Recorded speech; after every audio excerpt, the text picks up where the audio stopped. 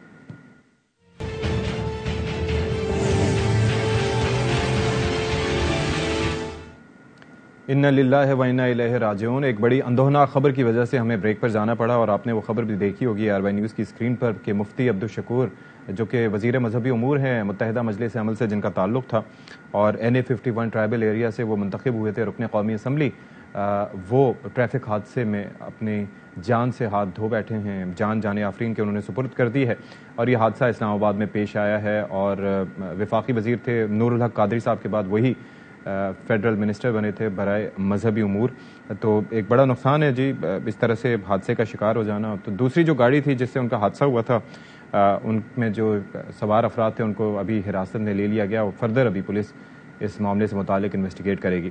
اچھا، ہم اس سے پہلے پروگرام میں بات کر رہے تھے آئین اور قانون کی اور سپریمیسی کے حوالے سے کہ کس ادارے کو فوقیت حاصل ہے، اور ظاہر ہے کہ عوام کے لیے سارا کچھ بڑا کنفیوزنگ ہے.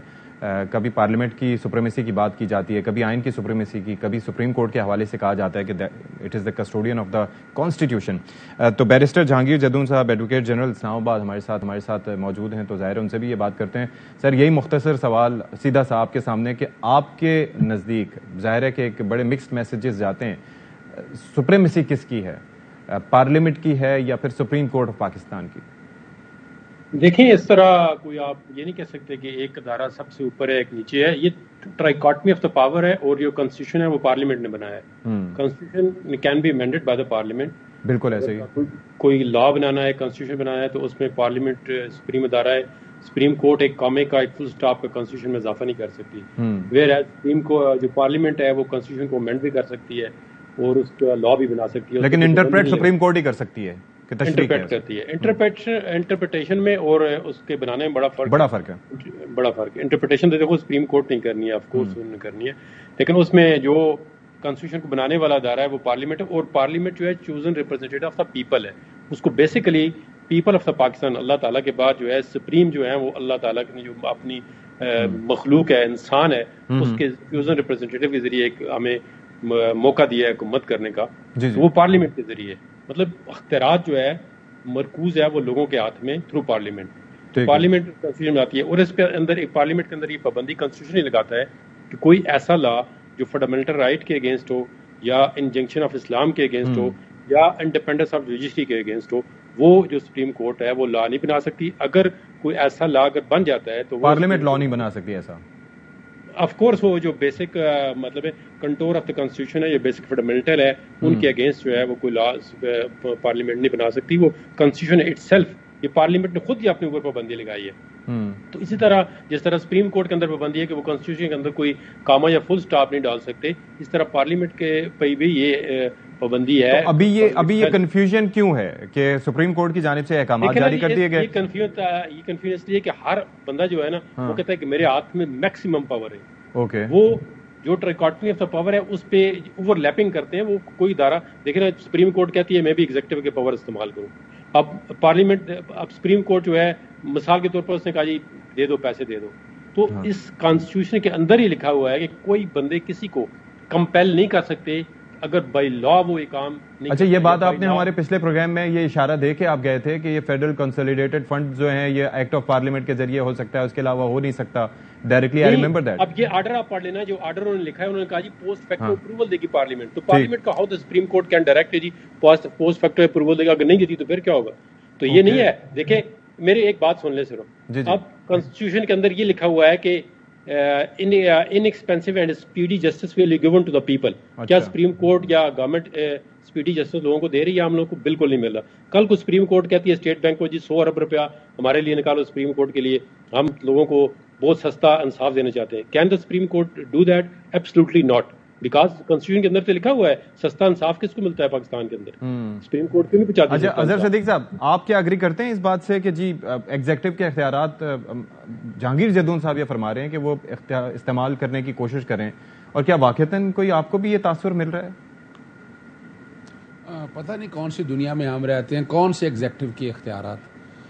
آئین کا آرٹیکل 4 اور 5 پڑھ لیں.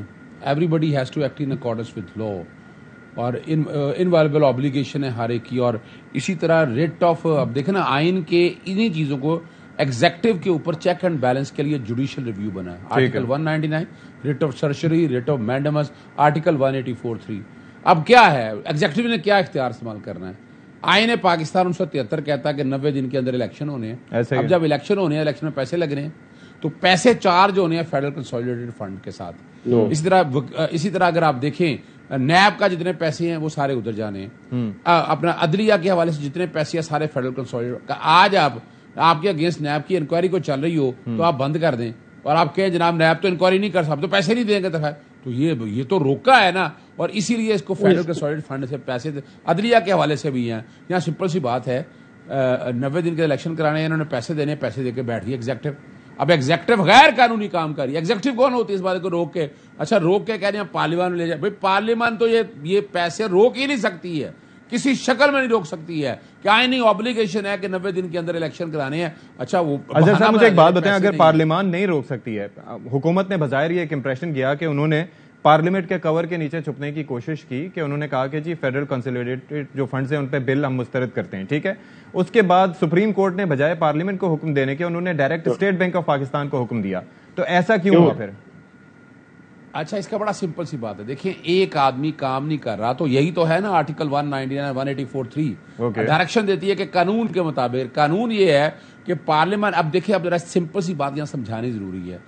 بجٹ کیا بات ہے؟ اینول بجٹ سٹیٹمنٹس آتی ہیں, آرٹیکل 81 سے 77 سے شروع ہو جائیں, آپ آگے چلے جائیں 81 سے آگے سارا چلے جائیں. سال کا بجٹ, پروجیکٹڈ بجٹ دیا جاتا ہے, وہ بجٹ پارلیمنٹ پاس کر دیتی ہے. اب بجٹ نے جو پارلیمنٹ نے بجٹ پاس کر دیا نا, وہ آگے خرچ کرنے ہیں. یہ نہیں کہ ہر دفعہ آپ نے جانا ہے پارلیمنٹ کے پاس کہ جناب ہمیں پیسے دے دیں. دوسری جگہ ایسی ہے کہ ایسے حالات ہو کہ آپ خرچ آ گیا ہے اور آپ نے بجٹ میں نہیں رکھا, تو وہ سپلیمنٹری گرانٹ دیتی ہے. سپلیمنٹری گرانٹ بعد میں اپروو ہوتی ہیں. یہ کبھی آج تک ہم نے نہیں دیکھا, نہ تاریخ میں ایسا ہے کہ سپلیمنٹری گرانٹ پہلے دن ہی آپ ریجیکٹ کر دیں. یہ پتہ نہیں کون سی سائنس کر کے. آپ میٹرو اورنج کا پروجیکٹ لے لیں, 350 ارب کا پروجیکٹ ہے, $2 بلین جو تھا وہ سارا قرضہ تھا, باقی ساری سپلیمنٹری گرانٹ تھی. جس طرح لی, اور اس طرح کے اتنی سپلیمنٹری گرانٹ ہے آپ سوچ نہیں سکتے, ہر سال ایسا ہوتا ہے. اب کیا ہونا تھا, یہ پیسے دے دینے, یہ پیسے گورنمنٹ تو روک ہی نہیں سکتی نا. 21 ارب مانگا ہے, 21 ارب کیا ہونا تھا, یہ سپلیمنٹری گرانٹ میں رکھنا تھا اور اگلے بجٹ میں اپروو ہو جانا تھا. اور یہی کورٹ نے کہا ہے کہ چونکہ یہ نہیں کر رہے سیکٹری, چونکہ ایگزیکٹو چلتی ہیں رولز آف بزنس کے تحت. رولز آف بزنس کے تحت جو ہیڈ ہے وہ سیکٹری ہے, سیکٹری کو بلایا, سیکٹری نے ڈائریکٹ, سیکٹری نے صاحب چلے کے بعد میں, اور پیسہ پڑا ہوا ہے فیڈرل کنسولیڈیٹڈ فنڈ میں اسٹیٹ بینک کے پاس. اسٹیٹ بینک کو ڈائریکشن دی ہے کہ یہ پیسہ الیکشن پوچھے. کیا سپریم کورٹ اپنے لیے پیسے لے رہی ہے؟ سپریم کورٹ تو آپ ایک ادارے کے حوالے سے, کام کرنے کے حوالے سے کہہ رہی ہے, اور وہاں پر سے پیسے لے کے جانے ہیں. اور دوسری بات میں بتا دوں آپ کو, یہ بڑی ضروری ہے سمجھنے والی بات, کہ آپ کانسٹیٹیوشنل ڈیویشن کر رہے ہیں, آرٹیکل 4-5 توڑ رہے ہیں, آپ حلف بھی توڑ رہے ہیں. اور اسی طرح سیکٹری ڈیفینس کو بھی بلایا تھا, جہاں یہ رونا رلا تھا نا الیکشن. ابھی اس ملک میں فساد کی جڑ جو ہے وہ الیکشن کمیشن ہے. یہی کام جو ہے نا آرٹیکل 220 کے تحت الیکشن کمشن کر سکتا تھا. پہلے ہی معذرت کر لی تھی انہوں نے, کیسے کرنا تھا اظہر صاحب؟ پہلے ان سے معذرت کر لی تھی, سب مکر گئے تھے کہ ہم نے کچھ بھی نہیں کرنا, تو پھر وہ بیچارہ کیا کرتا. جہانگیر صاحب آپ مجھے اطہر کاظمی صاحب کی جانب بھی جانے, لیکن جہانگیر صاحب آپ کچھ ایڈ کرنا چاہ رہے تھے کہ کیا صحیح کہہ رہے ہیں اظہر صدیق صاحب؟ اظہر صدیق صاحب تو بادشاہ ہیں جو کو کہ ہم کس طرح کہہ سکتے ہیں ٹھیک کہہ رہے ہیں. یہ تو اب دیکھیں نا, کر تو سکتی ہے گورنمنٹ, لیکن پارلیمنٹ کے سامنے لے کے جائیں گے نا. پارلیمنٹ کی اپروول کے بغیر اگر ایکسس گرانٹ لکھ سکتی ہے سپلیمنٹری, یہ مجھے بتا دیں. جہانگیر بجلول صاحب سپلیمنٹری گرانٹ بعد میں لے کے جاتی ہیں اپروول کے لیے. نہیں بعد میں لکھا ہوا نہیں سر, یہ تو آپ سپریم کورٹ نے آرڈر دیا ہے. اچھا بعد میں اگر پارلیمنٹ نہیں کرتی پھر کیا ہوگا؟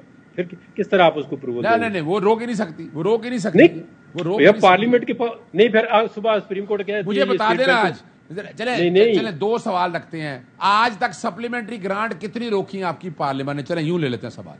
ابھی تو انٹینٹ ہے نا روکنے کی, ابھی بھی روک لیا ہے. دیکھو گورنمنٹ, دیکھو نا, اگر روکنا چاہے دیکھو تو وہ روک سکتی ہے, نہ روکنا چاہے نہیں. گورنمنٹ کے پاس پاور ہے. اب یہ نہ کہیں گے گورنمنٹ کی پاور کون یوز کرے گا؟ گورنمنٹ اٹ سیلف یوز کرے گی. اگر سپریم کورٹ, میں نے شروع میں کہا ہے کہ دیکھو کانسٹیٹیوشن کے اندر لکھا ہوا ہے کہ سستا اور فوری انصاف دیں ہمیں, آج دن تک پاکستان میں سستا اور فوری انصاف ملتا ہے. چلیں ٹھیک ہے, آئی گاٹ یور پوائنٹ. اب ذرا میں اظہر کاظمی صاحب سے اس پہ نقطہ نظر لے لیتا ہوں, پھر آپ کی جانب واپس آتا ہوں, تھوڑا سا مزید قانونی بحث کریں گے. یہ اظہر صاحب, یہ جو سچویشن ہے, کیا واقعتاً پارلیمنٹ کے اختیارات کو سامنے لا کے رکھ دیا گیا ہے سپریم کورٹ کے, اور it's a very tricky situation, تو اس سچویشن میں کیا کوئی آپ کو لگتا ہے کہ یہ ملبہ کس کے اوپر گرے گا؟ کیا وزیر اعظم پاکستان کے اوپر گرے گا, پارلیمان کے اوپر گرے گا, کس کے اوپر گرے گا؟ دیکھیں, یہاں پہ جو سپریم کورٹ کے سامنے مقدمہ ہے یا سپریم کورٹ کے سامنے جو کہا گیا کہ الیکشنز نہیں ہو رہے, اس حوالے سے سپریم کورٹ نے کوئی تشریح نہیں کرنی تھی.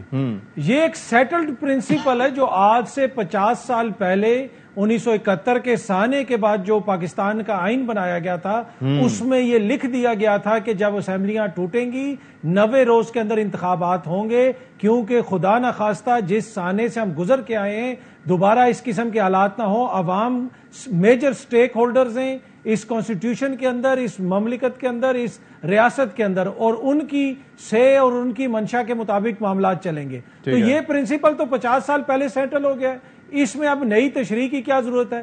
باقی جو ہے پارلیمان بالادست ہے, اس میں کوئی شک نہیں ہے, پارلیمان کی امپورٹنس ہے, لیکن پارلیمان بھی اسی آئین اور قانون کے ماتحت ہے. جب تک وہ آئین اور قانون میں کوئی دو تہائی اکثریت سے ترمیم نہیں کر دیتی تو یہ پرنسپل ابھی تک سیٹل ہے. اب جس قسم کی قراردادیں پیش کی جا رہی ہیں کہ جی ہم بینچ کو نہیں مانتے, ہم فیصلے کو نہیں مانتے, اور سب سے بڑی اس میں جو سہولت کاری کر رہی ہے نا, نون لیگ کے اوپر الزام تو لگتے ہیں لیکن اس کے میجر آرکیٹیکٹ جو ہیں وہ پاکستان پیپلز پارٹی. اچھا چلیں اس سائڈ پہ ہم نہیں جاتے, ہم اس وقت تھوڑا سا اس بحث کو تھوڑا سا سمٹا ہوا رکھتے ہیں, پھیلاتے نہیں ہیں. بیسک سا ایک سوال, ایک تو یہ کہ آپ کو لگتا ہے کہ اس فیصلے کے بعد ابھی 18 تاریخ تک رپورٹ جمع کرانے کو کہا ہے کہ اسٹیٹ بینک کیا پیسے جاری کر دے گا, یا وہاں پر بھی کسی کو ہٹایا جا سکتا ہے, رکھا جا سکتا ہے, اور کیا اسٹیٹ بینک, ظاہر ہے کوئی آئی ایم ایف کا معاملہ تو بیچ میں نہیں آ جائے گا اس میں کہ بورڈ آف گورنر سے, بورڈ آف ڈائریکٹر سے اس طرح سے منظوری کا کوئی چکر یا اس طرح کے معاملات؟ دیکھیں, اب ٹو بی آنیسٹ اگر معزز عدالت نے کوئی مقدمہ سننے کے بعد وہاں پہ اتنے زیادہ سرکاری آفیشلز کو, وہاں پہ ایڈیشنل سیکرٹری فائنانس بھی تھے, وہاں سیکرٹری الیکشن کمیشن بھی تھے, معزز اٹارنی جنرل صاحب بھی تھے, تو تمام ان قانونی نکات کے اوپر بحث کے بعد ہی فیصلہ دیا نا. کیا آج ہم بیٹھ کے یہاں پہ یہ کہتے ہیں کہ جو 8 ممبر بینچ ہے یا جو 3 ممبر بینچ ہے یا پھر جو معزز چیف جسٹس صاحب ہیں وہ آئین اور قانون کو نہیں سمجھتے, ان کو نہیں پتا انہوں نے کیا فیصلہ دیا ہے؟ تو میرے خیال میں یہ ایک طرح سے بحث جو ہے وہ اصل بحث یہ ہے کہ یہ حکومت الیکشن کیوں نہیں کروا رہی, ہر طرف ڈیویٹ کر رہے ہیں, ادھر جا رہے ہیں ادھر جا رہے ہیں. مین ایشو ہے کہ الیکشن سے یہ فرار چاہتے ہیں, اور بڑا افسوسناک ہے یہ کہ ایک جمہوری حکومت ہے اور آپ الیکشن سے اتنے خوف زدہ. ٹھیک ہے. اچھا اظہر صدیق صاحب, آپ سے بھی یہی سوال ہے کہ آپ سمجھتے ہیں کہ اسٹیٹ بینک آف پاکستان 18 تاریخ تک فنڈز جاری کر دے گا, یا کچھ مزید آپ کو لگتا ہے کہ کچھ اس میں ٹیکٹکس یوز کی جا سکتی ہیں؟ اچھا دیکھیے, اسٹیٹ بینک ایک آزاد اور خود مختار ادارہ ہے, اور یہ اسٹیٹ کا ادارہ ہے, یہ گورنمنٹ کا ادارہ نہیں ہے. میں کلیئر کرتا چلوں, میں نے ریاست کا ادارہ ڈالا تھا. ہاں, اور یہ اسٹیٹ بینک جو ہے یہ سپریم کورٹ کے فیصلے کو مانے گا نہیں مانے گا تو کل آپ کو پتا ہے سب بیوروکریسی کا کام کسی حکومت نہیں, حکومتیں تو بدلتی رہتی ہیں, بیوروکریسی تو ہمیشہ کے لیے رہنا ہے, اور یہ نظام سارا اسی نے چلانا ہے, رولز آف بزنس کے تحت چلانا ہے. State bank, I am very much sure about it کہ اسٹیٹ بینک پیسے اس دن ٹرانسفر کر دے گا اور پیسہ چلا جائے گا الیکشن کمیشن کے پاس, لیکن الیکشن کمیشن پھر بھی ڈیلیئنگ ٹیکٹک کرے گا جو ابھی تک کرتا آیا ہے. اور میری عمران خان سے ملاقات ہوئی تو میں نے تو ٹوٹل فوکس کر لیا ہے الیکشن کمیشن میں جو ہونے والی دھاندلی ہے, جو الیکشن کمیشن جو اپنے اختیارات سے تجاوز یا اختیار استعمال نہیں کر رہا. یعنی مثال کے طور پر 5 چیزیں آپ کے سامنے اگر رکھ لیں. سب سے پہلا کام ہے کہ انہوں نے جب caretaker set up Punjab کا لگایا تو انہوں نے اپنی مرضی کا بندہ اور اس دوسری ٹیم کا بندہ لگا دیا, اور آج تک تاریخ میں ایسا کیئر ٹیکر سیٹ اپ نہیں آیا. پھر دوسرا ٹرانسفر پوسٹنگ کر دی. تیسرا انہوں نے اپنا اینٹی کرپشن کے ذریعے جو ریڈیں شروع کر دی, 144 لگانا شروع کر دی, پھر پرچے شروع کر دیے. انہوں نے تو سانس لینا دشوار کر دیا. اور جس طرح آج وہ اپنا جو وزیر اعظم صاحب ہیں وہ تعریف کر رہے ہیں وزیر اعلیٰ کی کہ جناب آپ نے سستی آٹا اسکیم یاد سے کس نے شروع کر دی, لوگوں کو مار دیا پکڑ کے ان لوگوں نے جو کام کیا. یہ الیکشن کمیشن آنکھیں بند کیے بیٹھا ہوا ہے. پھر الیکشن کمیشن نے ڈیٹ دینی تھی, الیکشن کمیشن نے ڈیٹ نہیں دی اور جان بوجھ کے ڈیٹ اٹکائی رکھا. لاہور ہائی کورٹ کا سنگل جج کا فیصلہ 10 فروری کو وہ آ چکا تھا. اگر وہ مان لیا ہوتا تو اتنا جھگڑا نہیں پڑنا تھا, چونکہ الیکشن کمیشن بعد میں لیکن کورٹ سے کلیریفائی بھی تو ہوا نا کہ ایک تو صدر صاحب کی مشاورت سے پنجاب میں اور گورنر کی مشاورت سے کے پی میں وہ سارا کچھ ہو, تو یہ کلیئرٹی تو آئی نا اس میں. صاحب دیکھیں, نہیں ایک بات بتاتا چلوں میں آپ کو. الیکشن کمیشن نے ایک کانسٹیٹیوشنل باڈی ہونے کے ناطے جس طرح پی ڈی ایم کی گورنمنٹ کو فیسیلیٹیٹ کیا ہے الیکشن کو ڈیلے کرنے میں, ان کی رپورٹیں اٹھا کر دیکھ لیں. میرے پاس تو ایک ایویڈنس موجود ہے کہ سیکشن کہ کس طرح سے الیکشن کمیشن نے یہ سارے کام کو سبوٹاج کرنے کی کوشش کی ہے. اور اب آپ بھی اگر آج بھی الیکشن کمیشن نے اپنے طریقہ کار ٹھیک نہیں ہوا تو عوام کا اعتماد, اور الیکشن کمیشن کام کیا ہے انڈیا کے اندر جا کے دیکھیں, 28 ریاستوں کے اندر وہاں کیئر ٹیکر سیٹ اپ کا کانسیپٹ ہی کوئی نہیں ہے. اس کے باوجود شفاف الیکشن ہوتے ہیں, الیکشن کمیشن کراتا ہے. وہاں اسٹیٹوں کے الیکشن لیدا ہوتے ہیں اور وفاق کے الیکشن, یہ جھگڑا نہیں ہوتا. یہاں تو ایک عجیب سی منطق بنا لی الیکشن کمیشن نے, اور الیکشن کمیشن کو اپنا رویہ ٹھیک کرنا ہوگا. چلے ٹھیک ہے جہانگیر صاحب, آپ ذرا یہ فرما دیجیے گا کہ یہ از اٹ دیٹ سمپل, کیا اسٹیٹ بینک فنڈ جاری کر سکتا ہے, اور خاص طور پر چونکہ بجٹ میں مختص نہیں تھا, سپلیمنٹری گرانٹ ہوگی تو آئی ایم ایف کا کوئی معاملہ آ سکتا ہے, کوئی اس کی رکاوٹ آ سکتی ہے ان کی جانب سے؟ دیکھیں میری بات سنیں, اسٹیٹ بینک جو ہے وہ فائنانس ڈویژن جو ہے جب تک اپروول نہیں کر اسٹیٹ بینک ڈائریکٹلی ایشو نہیں کر سکتا. صبح اسٹیٹ بینک کی مرضی ہے جا کے 100 ارب کے نوٹ چھاپ سکتا ہے اسٹیٹ بینک. اس طرح تو پاکستان کے اندر اتنی انفلیشن ہو جائے کہ ابھی 27 ہے پھر 45. نہیں تو وہ جو مالیاتی خود مختاری کی بات کر رہے ہیں ایڈوکیٹ اظہر صدیق صاحب, تو اس کی کوئی لمیٹیشنز ہیں؟ کام کر سکتا ہے, لیکن جو دیکھیں منی میٹرز ہوتے ہیں, نوٹ چھاپنا ہے یا پرنٹنگ کرنی ہے یا ہر چیز, اب یہ کس لاء کے تحت نکالے گا؟ بیچ میں جو سپریم کورٹ نے آرڈر لکھ دیا 1326 ارب روپے پڑے ہیں. آپ یہ بتائیں کہ 1326 ارب میں سے پیسے دے سکتا ہے نہیں, آپ یہ بتائیں کوئی نوٹ چھاپنے کی بات نہیں ہو رہی جدید صاحب. 1326 ارب پڑے ہوئے ہیں کہ نہیں پڑے ہوئے؟ فائنانس ڈویژن جب تک اپروول نہیں دے گا نہیں تو مجھے جہانگیر صاحب یہ بتائیں نا, ظاہر ہے کہ ہم جاننے کی کوشش کر رہے ہیں کہ اگر نہیں دے سکتا تو پھر سپریم کورٹ کے سامنے انہوں نے رضامندی کس بات کی ظاہر کی؟ نہیں, وہ کہتے ہیں subject to approval of finance division ہے. انہوں نے کہا جی جس طرح الیکشن کمیشن کہتا ہے نا جی کہ میں آج میں پیسے دے میں صبح الیکشن کرا دوں گا, اسٹیٹ بینک نے کہا جی ہم تو پیسے ہمارے پاس پڑے ہوئے ہیں, فائنانس ڈویژن منظوری دے گا ہم نکال دیں گے, بس اس میں کیا ہے. اچھا مجھے اب یہ بتائیں جہانگیر صاحب, اب اگر سپریم کورٹ کا حکم ہے, فائنانس ڈویژن منظوری نہیں دیتا, 18 تاریخ کو یہ رپورٹ سبمٹ کرائی جاتی ہے, تو پھر یہ توہین عدالت کس کے اوپر لگے گی؟ پھر پارلیمنٹ پوری پہ لگائے نا جی توہین عدالت ساری. پارلیمنٹ کوئی پارلیمنٹ کا تعلق نہیں ہے, کوئی پارلیمنٹ اظہر صاحب گل اتنے ہی آ گئی ہے.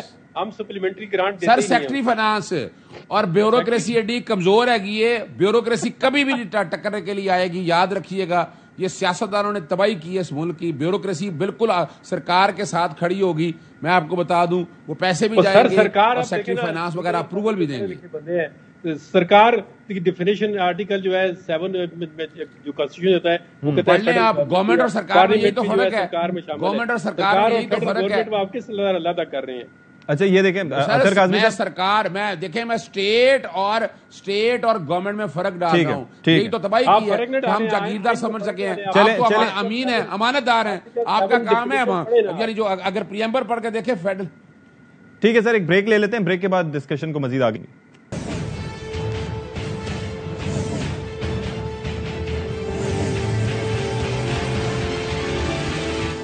جی جناب, تو پروگرام کے آخر میں اپنے مہمانوں کا شکریہ ہم ادا کرنا چاہیں گے جو ہمارے ساتھ موجود تھے. اظہر صدیق صاحب تھے, جہانگیر جدون صاحب تھے اور اطہر کاظمی صاحب تھے. وقت بہت مختصر ہے, اگر ہم اپنے پروگرام کے حوالے سے بات کریں تو وہ بھی صادق آتی ہے بات, اور اس کے علاوہ ہمارے معاشی حالات جو ہیں, ملک کے آئینی اور قانونی جو بحران ہیں, آپ اس سے دیکھیں کہ اس سے کسی کا فائدہ نہیں ہو رہا, نقصان صرف عوام کا ہو رہا ہے, کیونکہ عوام مہنگائی کی چکی میں پس رہے ہیں. ان کے چہرے پر محرومی نظر آتی ہے, اور ظاہر ہے کہ یہ صرف حکمرانوں کی نہیں بلکہ سب کی ذمہ داری ہے کہ مل کر ان کے دکھوں کا مداوع کریں, کیونکہ محاذ آرائی سے کسی کا بھی کوئی فائدہ ہونے والا نہیں ہے, اور ہر بات جو ہے, ہر معاملہ جو ہے وہ ڈائلاگ سے حل کیا جا سکتا ہے. پروگرام سے فی الحال اتنا ہی. اشفاق اسحاق ستی کو اجازت دیجیے, کل پھر ملیں گے. اللہ حافظ.